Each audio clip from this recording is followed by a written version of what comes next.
ओम शांति। 11 दिसंबर 2020 को मेरी बड़ी बेटी आयुषी सोलो ट्रिप पे घूमने गई थी हिमाचल के कुल्लू में। बहुत खुश थी वहाँ। फोटो भेजे, वीडियो कॉल की। 13 दिसंबर को सोजा घाटी में, कुल्लू की सोजा घाटी में वो दुर्गा माता के मंदिर जा रहे थे बर्फ पे ट्रैकिंग करते हुए। रास्ते में ऋषभ ऋषि का एक आश्रम है, उसके पास मेरी बेटी अचानक बेहोश हो गई और बेहोश होके गिर गई। उसका ऑक्सीजन लेवल बहुत कम हो गया, जबकि सब लोग वहाँ थे, बाकी सबको कुछ नहीं हुआ। और हॉस्पिटल जाने में 2 घंटे लगे, क्योंकि बर्फ से उतारना, वहाँ पे गाड़ी भी नहीं चलती, पैदल पैदल ले जाना पड़ रहा था। हॉस्पिटल गए तो डॉक्टर ने कहा सी इज नॉट मूव। मेरे पास कॉल आया, तब से मेरी स्थिति बहुत खराब हो गई। वो सदमा में बर्दाश्त नहीं कर पा रही, क्योंकि मेरे जीवन में जो कुछ भी था, मेरे 2 बच्चे ही हैं, आयुषी और दिव्या। सारी खुशियाँ मुझे आयुषी ने दी। दिव्या छोटी है तो आयुषी सारी खुशियाँ देती थी, घुमाने ले जाना, घर में मेरी हेल्प करना। और वो स्पिरिचुअल बहुत, हमेशा साहित्य पढ़ती थी, ये राम, जबकि वो साइंस की स्टूडेंट थी। शिव बाबा के बारे में तो बहुत ज्यादा डीप नॉलेज थी उसे। अभी भी उसके बाद जाने के बाद भी एक बुक आई जो उसने ऑर्डर की हुई थी, 7 वंडर्स ऑफ शिवा। शिव बाबा के बारे में बहुत ज्यादा खोजबीन करती थी। एक बार मुझे भी सेंटर पे लेके गई थी 4-5 साल पहले। मैं डिस्टर्ब रहती थी फैमिली प्रॉब्लम से, तो मुझे लेके गई, बोली मम्मा चलो यहाँ पे जाते हैं, शिव बाबा के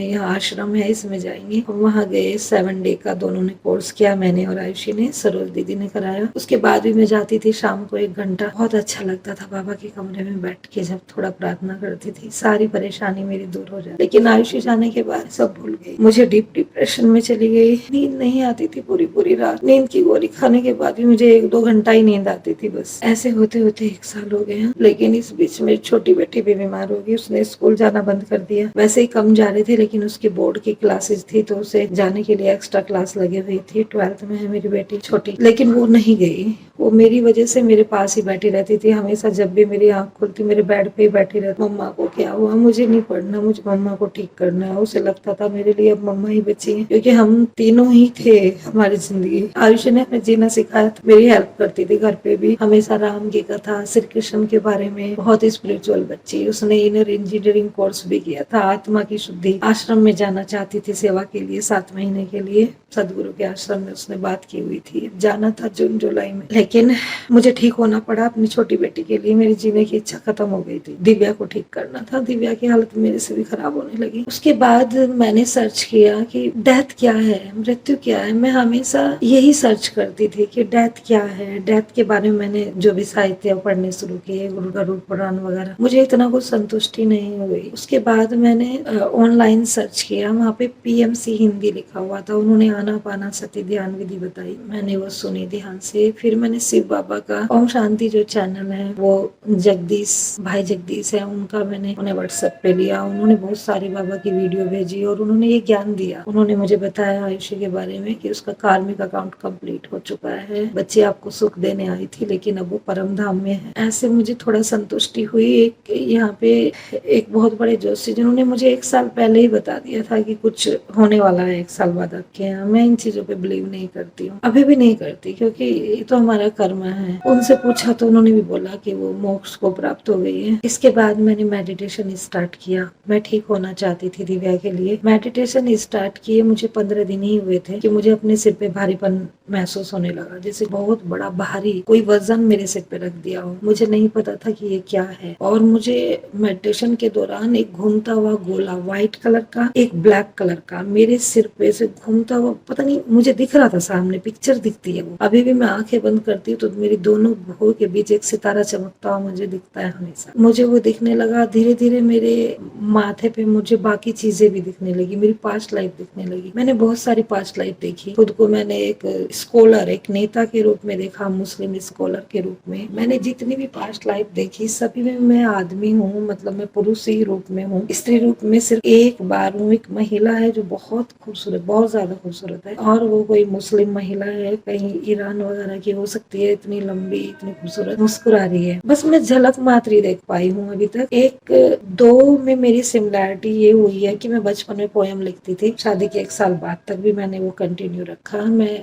न्यूज़पेपर में मेरी पोयम छपती थी, कवि सम्मेलनों में जाती थी मैं। मेरे बच्चे बहुत प्राउड करते थे, मेरी मम्मी देखो टैलेंटेड है ये, और वो भी उस पोयम को अपने स्कूल में सुनाते थे मेरे लिए। लिखी हुई। इसके अलावा मेरी एक मैगजीन भी छपती थी मेरे नाम से, स्कूल में जब मैं पढ़ती थी तब छपती थी। वो काफी हो गया था कि, लेकिन मैंने इतने ज्यादा उस चीज को स्प्रेड नहीं किया, बहुत ज्यादा फैलाया नहीं, कहीं मैंने किसी को बताती भी नहीं हूँ, बहुत कम। मेरे पास वो कलेक्शन है, न्यूज़पेपर की कटिंग भी है। फिर घर गृहस्थी का बोझ ओवर ही हो गया कुछ, अब मैं क्या इस चीज को बताना। लेकिन यही है कि बस सपोर्ट नहीं था किसी का भी, मुझे खुद कमाना था, खुद खाना था, अपने बच्चों के लिए भी करना था। स्थिति ये हुई कि मैंने पढ़ना, स्टडी पे इतना ध्यान दिया था शादी के बाद, वो कुछ तो लाइफ में था नहीं, बस स्टडी मैंने पूरी, उसके बेस पे मैं चाइल्ड कोर्ट में एज ए मजिस्ट्रेट भी जॉब की और अच्छी खासी मेरी इनकम हो गई थी। मैंने घर में कोचिंग सेंटर खोल लिया था, फिर अपना घर भी खरीद लिया, आयुषी के लिए भी एक घर खरीद लिया था कि उसे शादी में गिफ्ट करूंगी। सब हो गया था, अब कोई फाइनेंशियल कोई दिक्कत नहीं, सब अच्छा है क्योंकि मैंने वो किया। लेकिन अब मैंने जॉब छोड़ दी 1 साल से, अब मैं जॉब का मेरा मन नहीं, मैं सिर्फ ध्यान में रहती हूँ। घर का काम करने के बाद जितना टाइम है मैंने सभी मेड्स को हटा दिया है, जितना भी टाइम मिलता है मैं ध्यान में बैठ जाती हूँ। अभी भी मेरा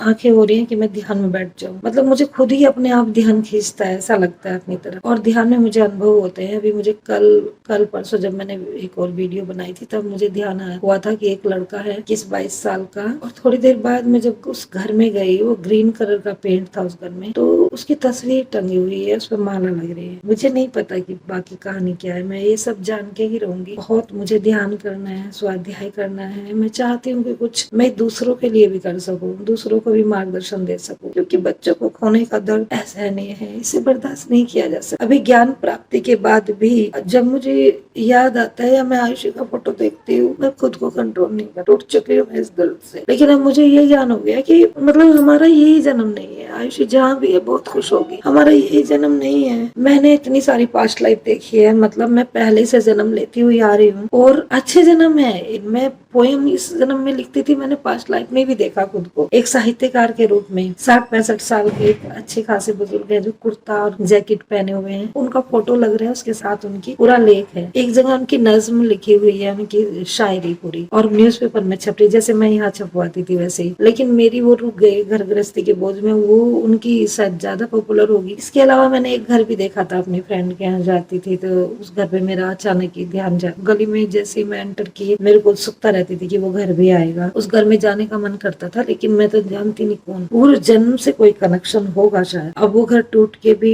दूसरा बन चुका है, लेकिन मुझे अभी जो दिखाई दिया वो वही घर पुराने वाला है। हम किसी न किसी कनेक्शन हमारा जुड़ा होता है, उसी के थ्रू हमारे जन्म जन्म जन्म अपने कर्मा को पूरा करते रहते हैं। उन पेरेंट्स के लिए एक छोटी सी मदद को मैं बन सकती हूँ जिनके साथ ऐसा हुआ है। मैं उन्हें यही बताना चाहती हूँ कि जिंदगी कहीं भी खत्म नहीं है, हमारा कोई यही जन्म थोड़ी ना है। हम तो पता नहीं कब से, सदियों से, जब से सृष्टि स्टार्ट हुई है, आत्मा अपना रूप बदलती रहती है। जैसे हम वस्त्र बदलते हैं, हम रोज कपड़े नए वियर करते हैं, वैसे ही आत्मा अपने कर्म खत्म करने के बाद दूसरा जन्म ले लेती है। वो चीज क्योंकि हमारी नॉलेज में नहीं है, हमारी कोई हमें ऐसी स्पिरिचुअल नॉलेज नहीं दी जाती, बचपन से ही कहीं भी हमें नहीं बताया जाता, लेकिन ये चीजें, ये नॉलेज हमें अपने ज्ञान से प्राप्त होती है। शिव बाबा हमें ये नॉलेज डायरेक्ट देते हैं, अगर हम ध्यान में बैठे बाबा के तो ये नॉलेज हमें मिलती है। और मेडिटेशन ही एक माध्यम है जिससे हम ये जान सकते हैं कि किस वजह से हमारे साथ ऐसा हुआ, और मैं इसी पे लगी हुई। मैं इसीलिए ज्यादा से ज्यादा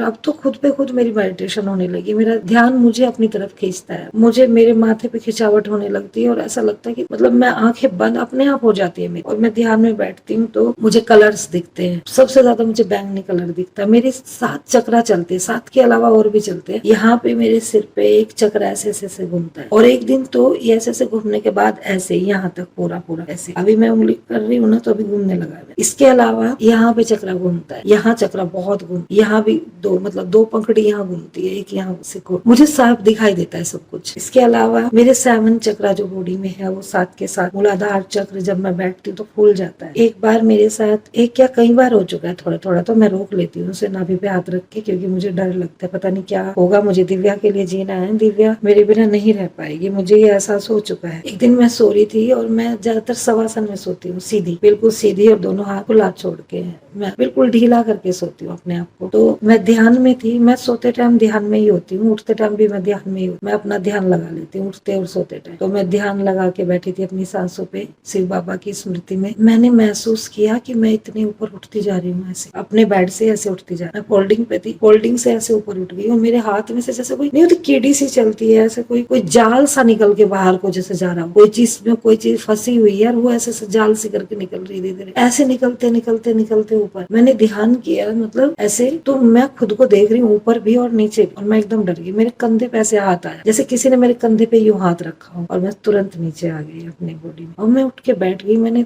तुरंत दिव्या को कॉल किया। दिव्या का रूम ऊपर है, मैंने बच्चों का रूम अलग बना रखा था, पढ़ाई की वजह से डिस्टर्बेंस ना हो। मैंने दिव्या को कॉल किया, दिव्या ऐसा, क्योंकि मुझे नहीं पता था कि ये सूक्ष्म शरीर है। अब तो मैंने सब आध्यात्मिक नॉलेज ले ली है, बहुत सारी बुक मैं पढ़ती हूँ अध्यात्म में, मैंने उसमें पढ़ा फिर, और मैंने सर्च भी किया ये क्या हुआ मेरे साथ, मुझे पहले पता ही नहीं था। तो फिर पता चला हमारे 7 शरीर है, ये सूक्ष्म शरीर है। जब हम ध्यान में होते हैं तो ये ऐसे बाहर आ सकता है, पूरा नहीं आ पाया। एक दिन मुझे ऐसा लग रहा था कि मेरे यहाँ ब्रह्म रंध्र से बाहर निकल रहे, वो महसूस भी होता है, मुझे पूरा महसूस होता है।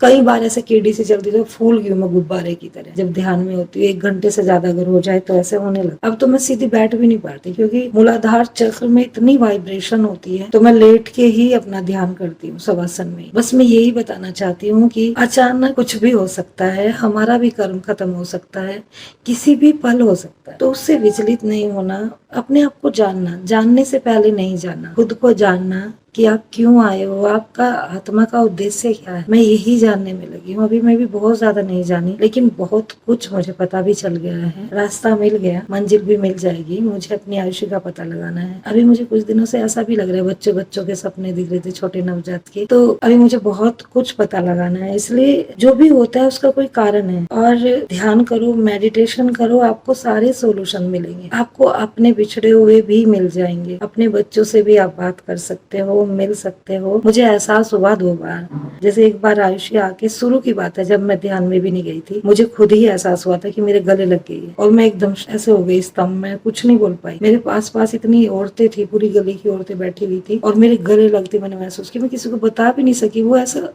हुआ। और एक बार ऐसा हुआ कि मैं किचन में खाना बना रही थी, दिव्या थी घर में, मैं थी, मेरी माँ भी मेरे साथ ही रहती है। तो मैं खाना बना रही थी, एकदम से ऐसा लगा कोई आया दौड़ के, और ऐसे किचन की तरफ मेरे पास आया, लेकिन कुछ नहीं था। हो सकता है वो आयुषी हो। तो जब हम मेडिटेशन करते हैं ना, या हम ध्यान करते हैं, पवित्र आत्मा है हम, तो हमें वो वाइब्रेशन, वो चीजें दिखने लगती हैं। और वो यकीन नहीं होगा, आप ध्यान में बिना पानी पिए, बिना खाए भी बैठ सकते हैं। अमृत रस टपकता है।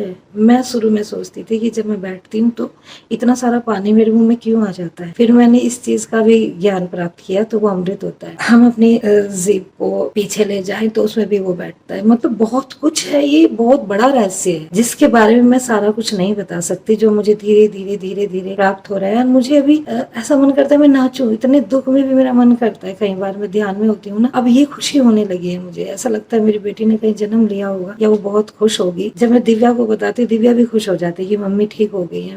मैं उसे बताती हूँ, लेकिन वो भी ध्यान में नहीं जाना चाहती। मैं प्रेशर भी नहीं करती, ये टाइम पे अपने आप होता है। लेकिन जो भी अगर दुखी है तो वो मुझसे बात कर सकता है। मैं पूरी बात इस वीडियो में नहीं बता सकती, लेकिन बस एक बात बता सकती हूँ, ध्यान मेन चीज है। ध्यान, शिव बाबा का ध्यान, आनापानसती ध्यान। एक शिव बाबा है जो आपको हमेशा साथ देते हैं, और उनका हाथ पकड़ के आप सारी ज्ञान मैंने तो शिव बाबा का ध्यान ही किया। आनापानसती में भी मेरे दिमाग में शिव बाबा ही थे, क्योंकि मेरी बेटी आयुषी ने मुझे बहुत साल पहले सेंटर में जो कोर्स कराया था, जो मैं जाती थी 1 घंटे के लिए, मुझे जबरदस्ती छोड़ के आती थी अगर मैं नहीं जाऊँ तो। उससे मुझे इतना ज्ञान मिल गया, इतनी शांति मिल गई, मेरी आत्मा तृप्त हो चुकी। और जैसे ही मैं ध्यान में बैठी, मुझे इतनी अचानक और इतनी जल्दी इतना ज्ञान प्राप्त होना मुझे नहीं लगता। मेरे लिए खुद सरप्राइजिंग है। कोई और बताता तो मैं यकीन भी नहीं। तो अब मुझे लगता है कि ठीक है, वो बेटी ये तो नहीं है कि नहीं है, मरी नहीं, मृत्यु कुछ है ही नहीं। अब तो मृत्यु का भय खत्म हो गया है। वो है, लेकिन दूसरे लोक में, मेरे पास नहीं। मिलेगी मुझे, बस मैं यही दुआ करती हूँ मुझे मिले। वो है लेकिन कहीं और है, और भी अच्छी जगह है। यहाँ का कर्मा खत्म हो गया, कहीं अच्छी जगह है, या तो बाबा के पास है या फिर किसी अच्छी जगह है। ऐसे ही होता है, हमारा जन्म खत्म होता है, फिर दूसरा शुरू होता है। क्यों होता है ये सब? क्योंकि हमारे कर्म बने रहते हैं, कर्मा के साथ हम बंधे हुए। मोक्ष मतलब कोई कर्मा नहीं, और ऐसा तो होता ही नहीं कि मनुष्य जन्म हो और कोई कोई कर्मा ना हो,